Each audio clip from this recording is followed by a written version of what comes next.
Hello students, my self Jitendra Shukla. आज हम बात करेंगे न्यूक्लियोफिलिक सब्स्टिट्यूशन यूनिमॉलिकुलर। समझने की कोशिश करते हैं। देखिए, अगर मैंने RX लिया है और न्यूक्लियोफाइल का अटैक उस पर करवाते हैं, जैसे ये OH माइनस हो सकता है, CN माइनस हो सकता है ना, I माइनस हो सकता है, ये सब न्यूक्लियोफाइल हैं, है ना। O के साथ में R, यहाँ पर O माइनस, ये सब न्यूक्लियोफाइल हैं। आप न्यूट्रल भी ले सकते हैं, NH3 भी हो सकता है, H2O भी हो सकता है, ये सब न्यूक्लियोफाइल हैं। ये तो ऐसे समझने के लिए मैंने लिख दिया है। इनमें से कोई भी इस पर अटैक करता है और यहाँ पर क्या हो सकता है, CH3Cl CH3Br कुछ हो सकता है। तो मैंने कहा कि किसी अल्काइल हैलाइड पर न्यूक्लियोफाइल अटैक करता है तो दो तरीके से कर सकता है, SN1 के थ्रू और SN2 के रूट। ये दोनों रूट हैं, मतलब यहाँ से ये बनेगा। कैसे बनेगा सर?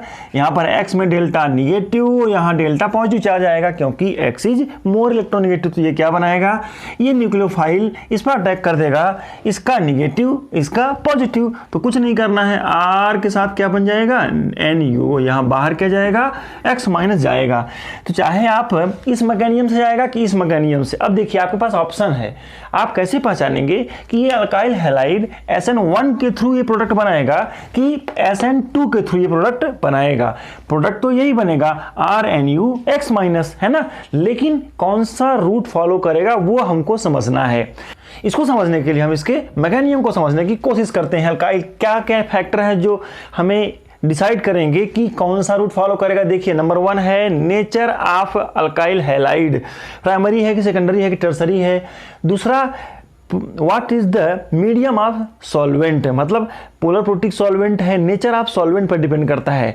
सॉल्वेंट कैसा है, पोलर प्रोटिक है कि अप्रोटिक है। तो पहला क्या था कि कैसे डिसाइड करेंगे, पहला है कि अल्काइल हैलाइड का नेचर, है ना। नेचर ऑफ अल्काइल हैलाइड को देख लीजिए, नेचर ऑफ RX क्या होगा, SN2 के लिए हमने क्या पढ़ा था, बिल्कुल 1 डिग्री, फिर क्या पढ़ा था 2 डिग्री और 3 degree. 1 degree alkyl halide SN2 को फॉलो करता है। लेकिन SN1 के लिए क्या नियम है, बिल्कुल ये है। इसके लिए हमने कहा था कि भाई 3 डिग्री मोर रिएक्टिव और ऐसा कुछ पढ़ा है। चलिए, इसको हम डिटेल में अभी समझने की कोशिश करेंगे। नेचर ऑफ सॉल्वेंट है, नेचर ऑफ सॉल्वेंट भी है सर। कैसे सर? देखिएगा, SN1 और SN2। तो यहाँ क्या ध्यान रखना है, यहाँ पर पोलर प्रोटिक सॉल्वेंट PPS कहा सकते हैं इसको आप सिंपल लैंग्वेज में, और यहाँ हो जाएगा अप्रोटिक सॉल्वेंट। तो देखिएगा, अप्रोटिक मतलब पोलर प्रोटिक सॉल्वेंट क्या होता है, जो H+ को देता हो, प्रोटॉन को देने वाला। H+ माने प्रोटॉन हुआ करता है, तो H+ को देने वाला जैसे कौन हो सकता है, सोचिए। बिल्कुल जैसे एसिटिक एसिड हो सकता है ना। और क्या हो सकता है, एल्कोहल हो सकता है ना। एल्कोहल अपने एल्कोहल थाइयोल भी हो सकता है, SH भी लिख सकते हैं आप यहाँ पर। ऐसे जो भी कंपाउंड है, H2O भी हो सकता है, क्योंकि ये सब क्या कर सकते हैं, H2O टूट करके H+ और OH माइनस आयन में कन्वर्ट हो जाया करता है। सो यहाँ पर भी क्या हो जाएगा, C2H5 है ये, तो H दे देगा। और सोडियम के साथ जब एल्कोहल को ट्रीट करते हैं तो क्या करता है, H+ को वापस दे देता है। यहाँ पर भी ये H+ दे सकता है। तो H+ को देने वाला अगर इस तरह का सॉल्वेंट है, ये सॉल्वेंट है, तो SN1 को प्रेफरेंस देगा। और SN2 के लिए अप्रोटिक सॉल्वेंट, जो प्रोटॉन जिंदगी में ना दे सकता हो, है ना। एसीटोन हो सकता है, कार्बन टेट्राक्लोराइड हो सकता है, इस तरह का कोई सॉल्वेंट अगर है तो वहां पर क्या काम करेगा, अप्रोटिक सॉल्वेंट कहलाएगा, प्रोटॉन को ना देने वाला। बेंजीन हो सकता है अप्रोटिक सॉल्वेंट। सो स्टूडेंट्स, ये कुछ कंडीशन है जहां से हम हेल्प मिलेगी कि SN2 के थ्रू प्रोडक्ट बनेगा कि SN1 के थ्रू बनेगा। चलिए, आज हम समझेंगे डिटेल में कि SN1 कैसे होता है और उसका कुछ ट्रिक को समझने की कोशिश करेंगे। जैसा कि देखते हैं कि एग्जाम्पल लेने की कोशिश करता हूं मैं। यहाँ पर मान लीजिए मैंने यहाँ पर एक कंपाउंड लिया है CH3 के साथ में। यहाँ पर एक चीज़ आपको ध्यान रखनी है, ध्यान ये रखना है कि एक ग्रुप मैंने यहाँ पर लगा दिया है, ये CH3 है। और ये देखिएगा, जो ये डैश बेज हुआ करता है, ये अवे फ्रॉम ऑब्जर्वर, मतलब वाइट बोर्ड के अंदर साइड में होता है। और यहाँ पर मैंने लगा दिया है C2H5 है मान लीजिए। और यहाँ पर एक साइड में मैंने लगा दिया है, किसको लगा दिया है, ये Br को लगा दिया है। तो सर ये है क्या, देखिएगा ये क्या है, मेथ एथ। तो इसका नाम क्या होगा, बिल्कुल 2 ब्रोमो 2 मिथाइल प्रोपेन है कि ब्यूटेन है, बिल्कुल ये कुछ भी है। तो स्टूडेंट्स, ये कंपाउंड है 2 ब्रोमो 2 मिथाइल ब्यूटेन मैंने बनाया है। आप यहाँ पर कुछ भी ले सकते हैं, ये एक कंपाउंड है। अब देखिएगा, इसमें 2 स्टेप में हुआ करता है। SN1 2 स्टेप में होता है। नंबर 1 स्टेप क्या है, यस पहला स्टेप हो जाएगा इसका फॉर्मेशन ऑफ कार्बोकेटायन, कार्बोकेटायन का बनना। और इसके एक स्टेप और हुआ करेगा, समझने की कोशिश करते हैं। होगा क्या सर, देखिएगा, चूंकि यहाँ पर मैंने आपसे कहा था कि SN1 वाला जो मैकेनिज्म है, तो यहाँ पर PPS ले लेते हैं, पोलर प्रोटिक सॉल्वेंट है, जैसे क्या हो सकता है, एसिटिक एसिड हो सकता है, जैसे एल्कोहल हो सकता है, पानी हो सकता है। तो इस तरह के मीडियम में हुआ करेगा, ये हमेशा ध्यान रखेंगे। सर ये PPS है तो करेगा क्या, देखिएगा, जैसे ही पोलर प्रोटिक सॉल्वेंट रहेगा उसमें H+ आयन जो रहेगा वो इस Br को अट्रैक्ट करेगा, क्योंकि यहाँ पर डेल्टा निगेटिव आएगा और यहाँ पर डेल्टा पॉजिटिव चार्ज है। तो पोलर प्रोटिक सॉल्वेंट के प्रेजेंस में क्या होगा, धीरे धीरे Br का अलग होना। ये दोनों अच्छे खासे दोस्त हैं, C और Br धीरे धीरे अलग हो जाएंगे और ये बहुत ही स्लो स्टेप हो रहा है। तो यहाँ क्या हो जाएगा, बिल्कुल जब ये टूट करके अलग हो जाएगा, मतलब पोलर प्रोटिक सॉल्वेंट Br- के फॉर्म में अलग हो जाएगा। क्यों हुआ सर, H+ के चक्कर में हुआ है। तो H+ के चक्कर में Br का जाना, किसी न्यूक्लियोफाइल का जाना, और ये चला जाएगा तो इलेक्ट्रॉन को लेकर जाएगा, तो कार्बन में इलेक्ट्रॉन की डिफिशियंसी हो जाएगी, हेट्रोलिटिक क्लीवेज हो जाएगा और इलेक्ट्रॉन को लेकर जाएगा। तो यहाँ क्या होगा, इस कार्बन का स्ट्रक्चर कुछ ऐसा हो जाएगा। अभी मैंने इसको 3 डायमेंशनल बनाया है, ये दोनों प्लेन पर हैं। आप देखिएगा, इसको मैंने ऐसे बनाया है, ये दोनों बॉन्ड प्लेन पर हैं और ये बॉन्ड इस तरह से है, हमारे तरफ है, और डैश वेज जो है वो व्हाइट बोर्ड के अंदर साइड धंसा हो।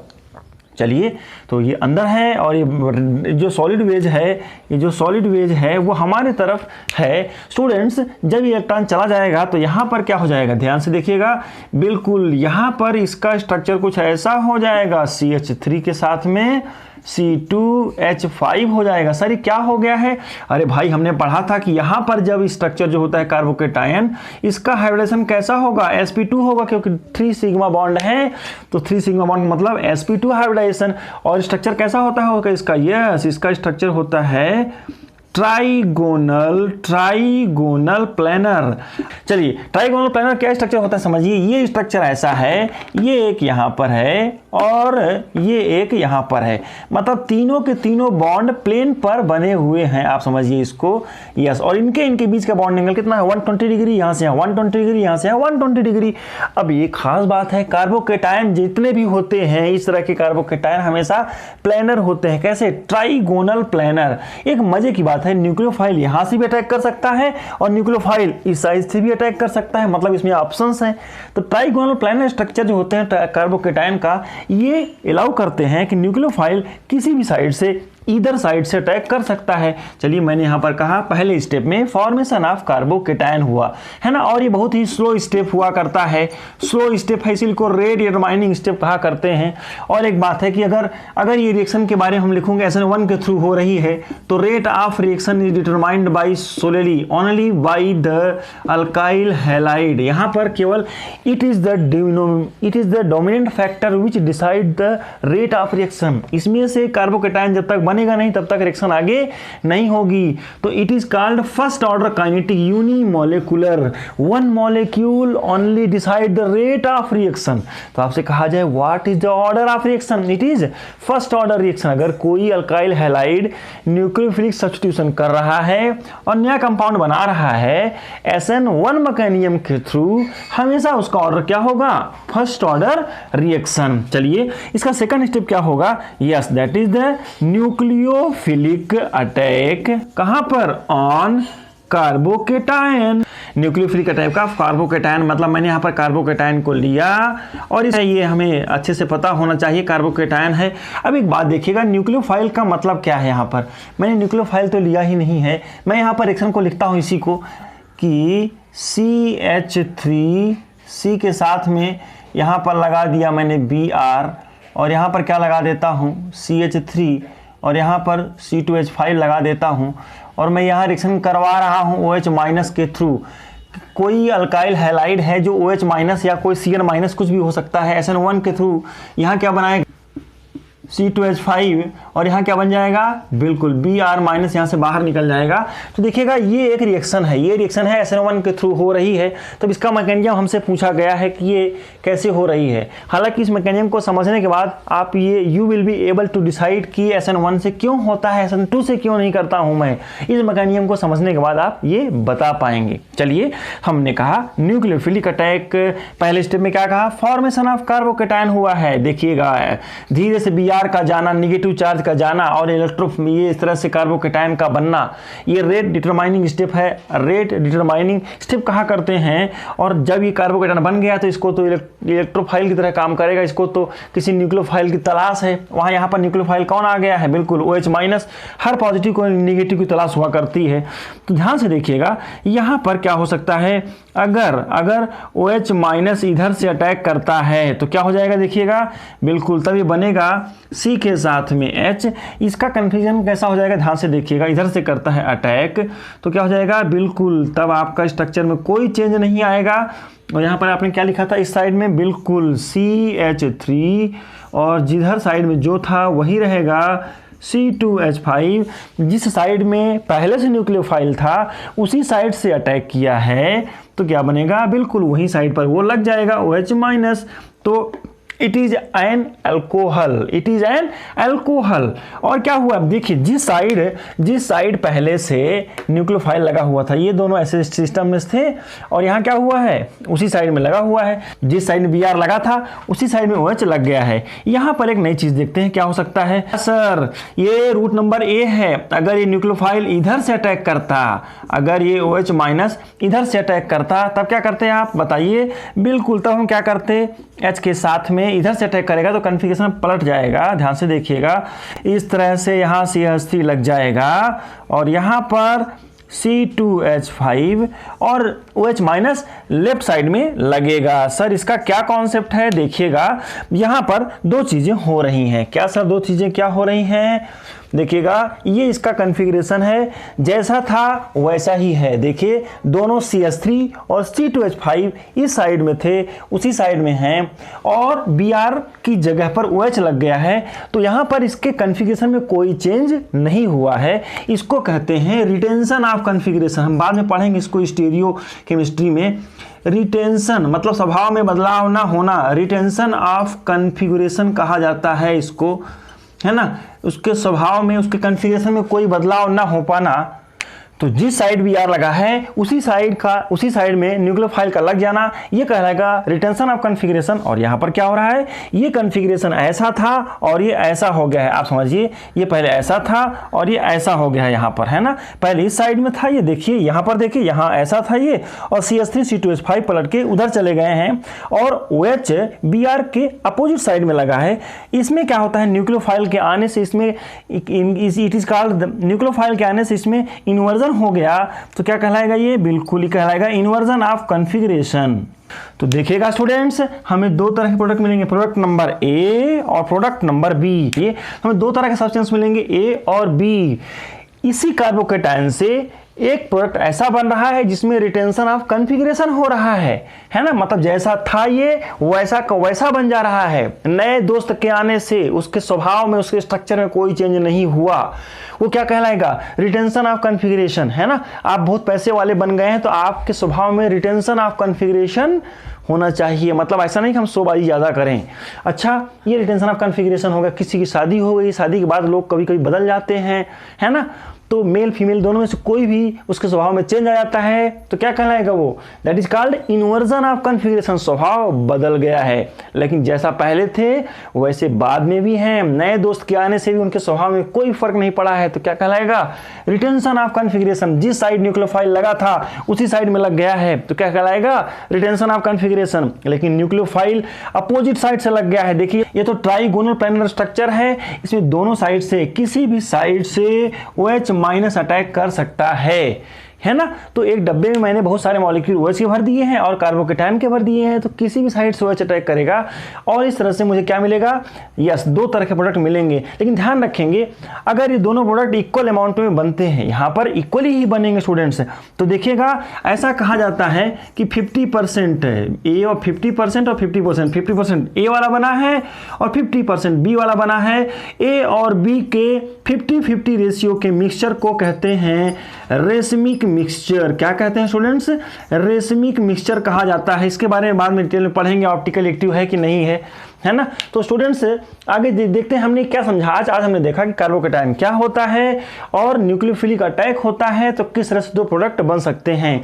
सो स्टूडेंट्स SN1 मैकेनिज्म में न्यूक्लियोफिलिक सब्स्टिट्यूशन रिएक्शन 2 स्टेप में होती है लेकिन यूनिमोलिकुलर है। क्यों यूनिमोलिकुलर है? क्योंकि 1 molecule affect the rate of reaction. देखिएगा हमने कहा कि SN1 2 स्टेप में हुआ करता है। पहले स्टेप में फॉर्मेशन ऑफ कार्बोकैटायन मतलब RX में से X को टूट करके यहाँ R+ बन जाता है और X- बनेगा, है ना। और इस R+ का R+ पर किसी न्यूक्लियोफाइल का अटैक करना या तो इस साइड से और या तो बैक साइड से, कहीं से भी न्यूक्लियोफाइल इस पर अटैक कर सकता है। तो जो बनेगा वो RNU बनेगा। पहला वाला स्टेप रिवर्सिबल हुआ करता है, ध्यान रखेंगे, स्लो स्टेप है। सो स्टूडेंट्स यहाँ पर पहला हम ध्यान रखते हैं क्या कि order of reactivity towards SN1 reaction. चलिए तो order of reactivity of alkyl halide for SN1 mechanism क्या होता है, ये ऐसे कहा जाता है 3 डिग्री, 2 डिग्री, 1 डिग्री। क्यों sir? 3 degree carbocation is more stable than 2 degree than 1 degree. बहुत स्टेबल होगा। कैसे सर? अगर आप यहाँ पर लिखते हैं CH3 के साथ में CH3 और CH3 और यहाँ कहीं X को लगाते हैं तो इसके X के जाने के बाद जो कार्बोकैटायन बनेगा वो बहुत ही स्टेबल होगा, क्योंकि यहाँ से उसको X चला जाएगा। तो यहाँ पर मैं बनाऊंगा कार्बोकैटायन, यहाँ पर प्लस आई इफेक्ट से इसको इलेक्ट्रॉन मिलेंगे। जब प्लस चार्ज है इसमें, पार्शियल प्लस चार्ज है इसमें, और जब इसको इलेक्ट्रॉन मिलते रहेंगे तो ये प्लस चार्ज गरीबी, इलेक्ट्रॉन की गरीबी फील नहीं करेगा। ये इसको लगेगा ठीक है चल रहा है काम, तो प्लस आई इफेक्ट हो रहा है, हाइपर कॉन्जुगेशन इफेक्ट है। तो यहाँ पर क्या हो जाएगा, कार्बोकैटायन स्टेबल ज़्यादा होता है। लेकिन आप यहाँ पर ले लेते हैं भैया, क्या ले लेते हैं यार, CH3 है और यहाँ पर H मैं ले लेता हूँ और यहाँ पर ले लिया है CH3। यहाँ पर कार्बोकैटायन है, ये 2 डिग्री है सर। तो ये क्या होगा, यहाँ पर केवल बिल्कुल only 6 alpha hydrogen plus I effect यहाँ पर कम काम करेगा। यहाँ पर 3 अल्काइल ग्रुप है, यहाँ पर 2 ही अल्काइल ग्रुप है। और इसकी अपेक्षा अगर आप यहाँ पर CH3 CH2 ले लेते हैं कार्बोकैटायन तो ये भी है, लेकिन यहाँ पर इसकी स्टेबिलिटी सबसे कम होगी। और सबसे कम कौन होगा, देखिएगा बिल्कुल ये वाला carbocation, that is methyl carbocation SN1 के लिए बहुत कम रिएक्टिव होगा सर। क्यों? क्योंकि इसमें प्लस चार्ज को स्टेबलाइज करने के लिए कोई भी इलेक्ट्रॉन डोनेटिंग ग्रुप नहीं है। जब इसका साथी चला जाएगा, यह प्लस चार्ज फील करेगा तो इसको इलेक्ट्रॉन देने वाला कोई नहीं होगा, तो इसको बहुत बुरा लगेगा। और उस कंडीशन में ये SN1 की तरह, मतलब पहले कार्बोकैटायन बने फिर न्यूक्लियोफाइल अटैक करे और तब कंपाउंड बने, ऐसा टाइप का ये कभी नहीं चाहेगा। तो 1 डिग्री अल्काइल हैलाइड या मिथाइल अल्काइल हैलाइड कभी भी, मिथाइल हैलाइड कभी भी SN1 के थ्रू करस्पॉन्डिंग प्रोडक्ट नहीं बनाना चाहेगा। सो स्टूडेंट्स इन जनरल हम ध्यान रखते हैं। अच्छा, इसके अलावा भी कुछ हो सकता है, मैं एक एग्जांपल देने की कोशिश करता हूं। अगर मैंने लिखा CH2 डबल बॉन्ड और CH है और यहाँ पर क्या लिख देता हूँ CH2, देखिएगा यहाँ का कार्बोकैटायन है। किसी डबल बॉन्ड के बगल वाले कार्बन को हम लोग कहा करते हैं एलाइलिक कार्बन, याद आ रहा होगा। और इस कार्बन पर प्लस चार्ज है, इसीलिए क्या कहलाएगा, एलाइलिक कार्बोकैटायन। आपको याद होगा एलाइलिक कार्बोकैटायन क्या होता है, sp2 hybridised carbon, carbon double bond के बगल वाले कार्बन को ही कहते हैं एलाइलिक।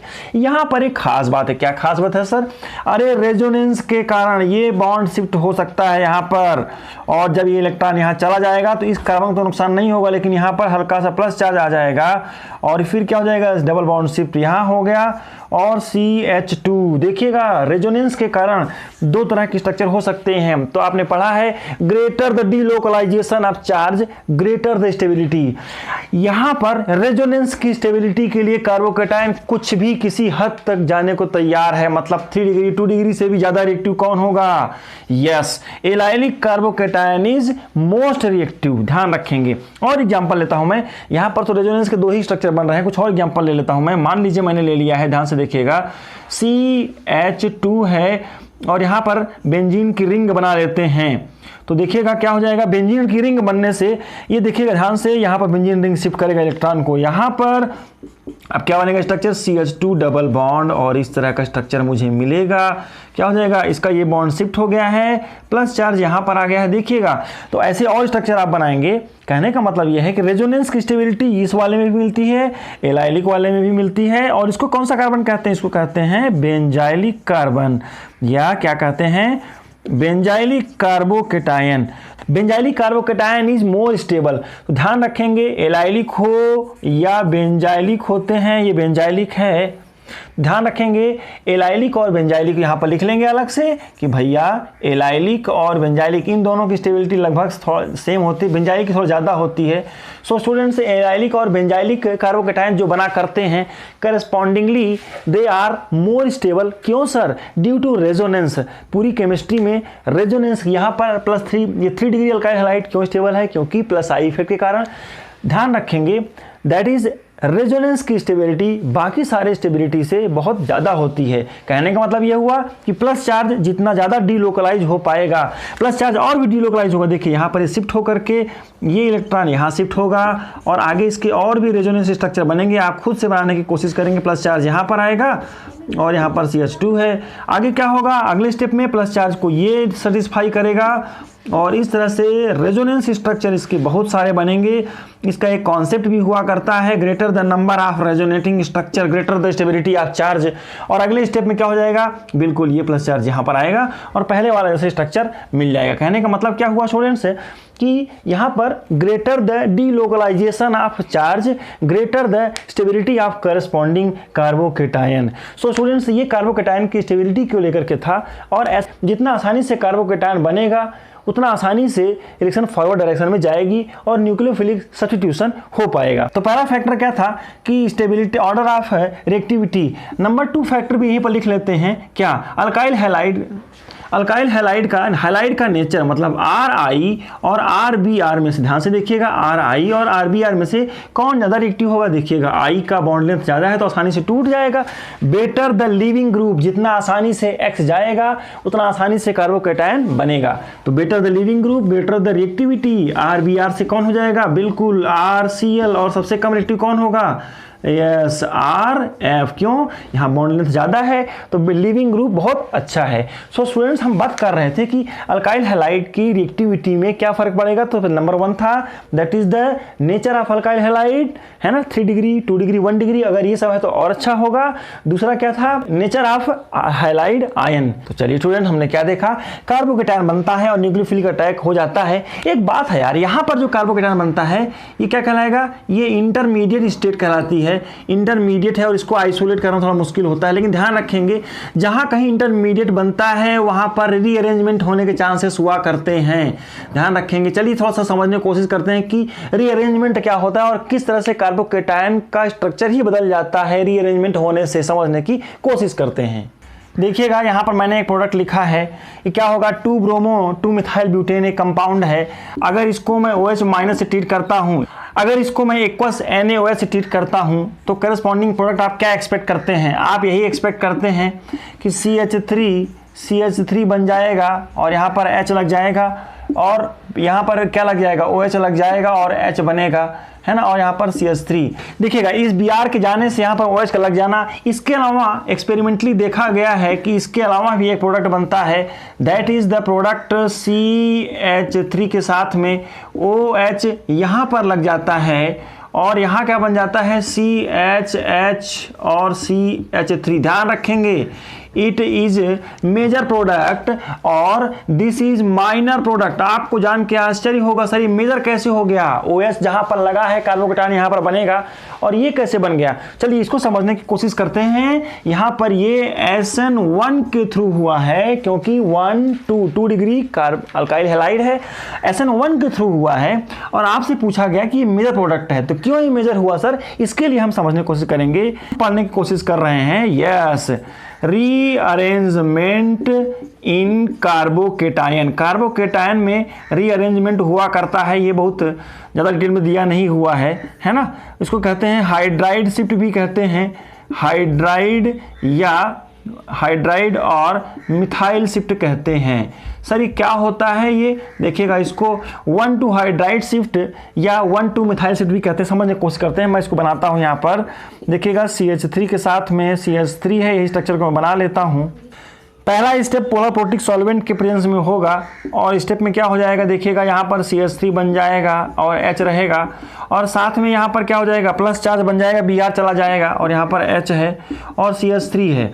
तो देखिएगा ये पहला स्टेप है फॉर्मेशन ऑफ कार्बोकेटायन। अब कार्बोकेटायन पर सीधे से न्यूक्लियोफाइल अटैक करना चाहिए था, CH, पहला स्टेप मैंने लिखा कार्बो फॉर्मेशन ऑफ कार्बोकेटायन, ये पहला स्टेप है ना, ये फर्स्ट स्टेप है। दूसरा स्टेप है न्यूक्लियोफिलिक अटैक ऑन कार्बोकेटायन। तो यहाँ से इसका बनना ये फॉर्मेशन ऑफ कार्बोकेटायन है। कार्बोकेटायन में देयर इज, ये कार्बोकेटायन बनता है और फिर इस कार्बोकेटायन पर आगे फिर न्यूक्लियोफाइल अटैक करता है। मैं उसको आगे बनाऊंगा बाद में, पहले इसको समझने की कोशिश करते हैं। यहाँ पर रीअरेंजमेंट हो जाएगा। कैसे हो पाएगा सर? रीअरेंजमेंट कैसे होगा? देखिएगा, रीअरेंजमेंट हम ऐसा करते हैं कि हाइड्राइड को या मिथाइल को शिफ्ट करके करेस्पॉन्डिंग मोर स्टेबल कार्बोकेटायन बनाते हैं। कैसे बनेगा सर? तो अगले स्टेप में क्या हो जाएगा? बिल्कुल यहाँ से करेस्पॉन्डिंग या तो मिथाइल शिफ्ट हो सकता है या तो H शिफ्ट हो सकता है। तो हाइड्राइड शिफ्ट को प्रेफरेंस देते हैं, छोटा सा होता है, आसानी से मूवमेंट कर सकता है। Hydride shift is better than methyl shift, ये ध्यान रखेंगे। मैं क्या करूंगा, इस कार्बोकेटायन को, इस हाइड्रोजन को यहाँ शिफ्ट कर दूंगा तो नया स्ट्रक्चर क्या बनेगा? C के साथ में यहाँ पर CH3 है और यह हाइड्रोजन इलेक्ट्रॉन को लेके गया है, इलेक्ट्रॉन को लेके गया है। तो यहाँ पर प्लस चार्ज हो जाएगा, जो प्लस चार्ज यहाँ पर था अब यहाँ पर आ गया है। और यहाँ पर क्या करूँगा, एक हाइड्रोजन ऊपर और एक हाइड्रोजन नीचे। एक हाइड्रोजन यहाँ से आया है, ध्यान रखिएगा, दोनों को ऊपर भी लगा सकते हैं। और यहाँ पर CH3 हो गया। इसको कहा करते हैं, yes, 1,2 hydride shift. 1,2 hydride shift हुआ है यहाँ पर इस रिएक्शन में। यहाँ से देखिएगा, अभी ये कार्बोकेटायन कैसा था? 2 डिग्री कार्बोकेटायन था, लेकिन अब कैसा बन गया? Yes, it is 3 degree carbocation. 1, 2, 3 carbon से लगा हुआ है। सो स्टूडेंट्स, अब इस कार्बोकेटायन पर, मतलब मैं यहाँ पर नहीं लगाऊंगा, प्लस चार्ज यहाँ पर लग जाएगा। अब यहाँ पर CH2 है और ये CH3 है। अब इस पर क्या करेगा? न्यूक्लियोफाइल अटैक करेगा इस पर, और बोलिए, और हमें करस्पॉन्डिंग प्रोडक्ट मिलेगा। क्या मिलेगा? C के साथ में OH लगा दूंगा, नीचे क्या लगेगा? CH3, CH2, CH3 मैंने आपसे कहा था कि ये मेजर प्रोडक्ट होगा और ये माइनर प्रोडक्ट। देखिए ये प्रोडक्ट और सेम आ रहा है। क्यों सेम आ रहा है? क्योंकि हाइड्राइड शिफ्टिंग हो रही है। ध्यान रखेंगे, अब हाइड्राइड शिफ्टिंग कब करनी है, कब नहीं करनी है, तो देखिएगा, ध्यान से देखिएगा। जहाँ कहीं स्टेप में, जहाँ कहीं इंटरमीडिएट बनेगा, मतलब ये क्या है सर? ये यस, इसको बोलते हैं इंटरमीडिएट।